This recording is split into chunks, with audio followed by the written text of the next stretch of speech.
இன்றைக்கான அவன் ஸ்டோரியில் ஒரு ராகி ப்ரௌனி வீடியோ பார்த்துடலாமா?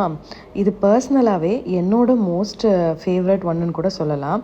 கண்டிப்பாக நீங்கள் ஸ்வீட் டூத்தில் ராகி ப்ரௌனி டேஸ்ட் பண்ணீங்க அப்படின்னா ஒரு பைட்டோட கண்டிப்பாக ஸ்டாப் பண்ண மாட்டீங்க. ஏன்னா இவ்வளோ இயர்ஸில் எனக்கு ரிவ்யூ நான் நிறைய பக்கம் ப்ரௌனி சாப்பிட்ருக்கேன். பட் இது மாதிரி ஃபஜ்ஜியான ப்ரௌனி கண்டிப்பாக நான் சாப்பிட்டதில்லை அப்படின்னு நிறைய பேர் கமெண்ட் பண்ணியிருக்காங்க. இதோட டெக்ஸ்சர் இப்போ பார்த்தீங்கன்னாவே தெரியும் எவ்வளோ ஃபஜ்ஜியாக இருக்குது அப்படின்னு சொல்லி. இதில் ஒன்லி பட்டர் அண்ட் ஜாக்ரி தான் யூஸ் பண்ணுறோம். ராகி மாவுமே நல்லா ஸ்ப்ரவுட் பண்ணி கிரவுண்ட் பண்ண ராகி மாவு தான் யூஸ் பண்ணுறோம். ஸோ அவ்வளோ ஃபஜ்ஜியாக இருக்கும். காம்பவுண்ட் ஒரிஜினல் சாக்லேட் கோவச்சர் ரெண்டுலேயுமே ராகி ப்ரௌனிஸ் அவைலபிளாக இருக்குது. உங்களோட ப்ரிஃபரன்ஸுக்கு ஏற்ற மாதிரி ஸ்வீட் டூத்தில் செஞ்சு தருவோம். இந்த மாதிரி உங்களுக்கும் ப்ரௌனிஸ் வேணும் அப்படின்னா நம்பர் டிஸ்கிரிப்ஷனில் இருக்குது. ஆல் ஓவர் தமிழ்நாடு ஷிப்பிங் அவைலபிளாக இருக்குது.